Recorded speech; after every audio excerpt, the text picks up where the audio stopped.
Doctor صاحب پیسے کے حوالے سے ہمارے ہاں ایک جو ہمارے نوجوان ہیں سم ٹائم ان کو یہ بھی معلوم نہیں ہو رہا ہوتا کہ ان کو کون سا کریئر چننا ہے, ان کو کس طرف جانا ہے. چونکہ ایمرجنگ فیلڈز بہت الگ ہیں تو بہت شروع کے ٹائم پر ہی وہ ایک کنفیوژن آ جاتی ہے. اس کنفیوژن سے کیسے نکلے وہ؟ اس میں نا 2-3 چیزیں سمجھیے گا. پہلی بات تو یہ ہے کہ ہم لوگ اپنے ڈریمز نہیں جیتے. میجورٹی ڈریمز ہمارے یہاں بس سم ٹائم ہوتے بھی نہیں ہیں, ہم بہت ایک کنفیوژن ہوتی ہے. ماں باپ کے ڈریمز پورا کرتے ہیں. ماں باپ جو ڈاکٹر انجینئر جو بھی اس وقت کی فیلڈیں تھیں جو وہ بننا چاہتے تھے وہ نہیں بن سکے تو وہ چاہتے ہیں کہ ان کا ڈریم اب میں پورا کر دوں. آپ کبھی نہ کھلونوں کی شاپ پر جائیے گا. مڈل کلاس فیملی جہاں جاتی ہیں نا, ہائی ریچ پہ نہ جائیں, مڈل کلاس فیملی جاتی ہیں, اس کھلونوں کی شاپ پر جا کے آپ آدھا گھنٹہ بیٹھیں صرف, آپ حیران ہو جائیں گی کہ ماں باپ بچے کو کھلونا دینے کے لیے دلانے کے لیے لائے ہیں اور زیادہ تر پیرنٹس بچے کو وہ کھلونا نہیں دلوا رہے جو بچہ چاہتا ہے, اس سے وہ کھلونا دلوا رہا ہے جو ماں باپ کو پسند ہے, جو اس کھلونے سے وہ نہیں کھیل سکے تھے. ان کا دل کرتا تھا کہ ایسی کوئی چیز میرے پاس ہوتی, اب بچے کو وہ کھلونا دلوا رہے ہیں. ہاں وہ یہ بھی سوچتے ہیں کہ یہ ذرا دیر پا رہے گا, پائیدار ہے, یہ مضبوط ہے, وہ ظاہر اپنے حساب سے. ہاں بچے کو اس کی چیزیں جو مطابق نہیں دے رہے. ایک چیز تو یہ ہے. اگلی چیز یہ ہے جو اپنے کیریئر کا کہا, اب ادارے جو ہیں آپ کو گائیڈ کرنے چاہیے. والدین ایک ادارہ ہے, ایجوکیشنل انسٹیٹیوٹس ایک ادارہ ہے, اسٹیٹ ایک ادارہ ہے.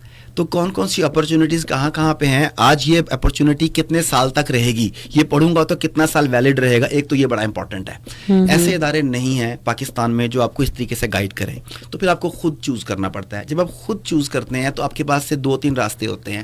ایک یہ ہوتا ہے کہ سب سے کم وقت پہ میں پیسے کہاں سے کما سکوں. دوسرا یہ ہوتا ہے کہ میں اپنے آپ کو امپروو کیسے کر سکوں. جو لوگ پیسے کمانے والی فیلڈ چوز کرتے ہیں وہ ایک وقت آتا ہے 2, 4, 5, 10 سال انجوائے کرتے ہیں, اس کے بعد وہ مشکلات کا شکار ہوتے ہیں. کیوں؟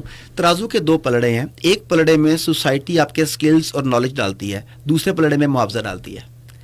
اب آپ نے اپنے آپ کو گرو نہیں کیا تھا نا, تو جو معاوضہ مل رہا تھا اسے انجوائے کرتے رہے, اور ایک وقت آیا کہ وہ معاوضہ اس کے برابر ہو گیا یا معاوضہ بڑھ گیا, سکلز اس کے مطابق نہیں رہے, تو یو آر آؤٹ. وہ لوگ جو ساتھ خود کو امپروو کرتے رہتے ہیں وہ وقت کے ساتھ اپنی ورتھ کو بڑھا رہے ہوتے ہیں.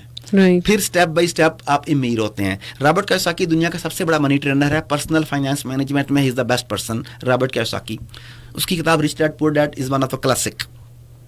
وہ اس میں امیر اور غریب کا ایک فرق بیان کرتا ہے. وہ کہتا ہے کہ غریب آدمی جب جاب کے لیے انٹرویو لینے جاتا ہے نا, جسے غریب رہنا تو ساری زندگی, وہ کہتا ہے میری تنخواہ کتنی ہوگی, میڈیکل کی چھٹیاں کتنی ہوں گی, سالانہ چھٹیاں کتنی ہوں گی, انکریمنٹ کتنی ملا کرے گی, سال کے بعد بونس کتنا ہوگا. وہ یہ سوال کرتا ہے. وہ آدمی جس نے مستقبل میں امیر ہونا ہو وہ جا کے سوال کرتا ہے کہ مجھے یہاں نیا سیکھنے کو کیا ملے گا, ہاں میری گروتھ کتنی ہے, میری گروتھ کتنی, مجھے سیکھنے کو امپروو کرنے کو کیا ملے گا. تو یہ کوسچنز, یہ مائنڈ سیٹ آپ کو بتاتے ہیں. اگلی چیز جو آپ کو ایک اور ذہن میں رکھنی چاہیے کہ جس ٹریک پر سب کے سب جا رہے ہیں, اگر آپ بھی اسی ٹریک پر جا رہے ہیں تو آپ کا مقابلہ کتنے کے ساتھ ہے.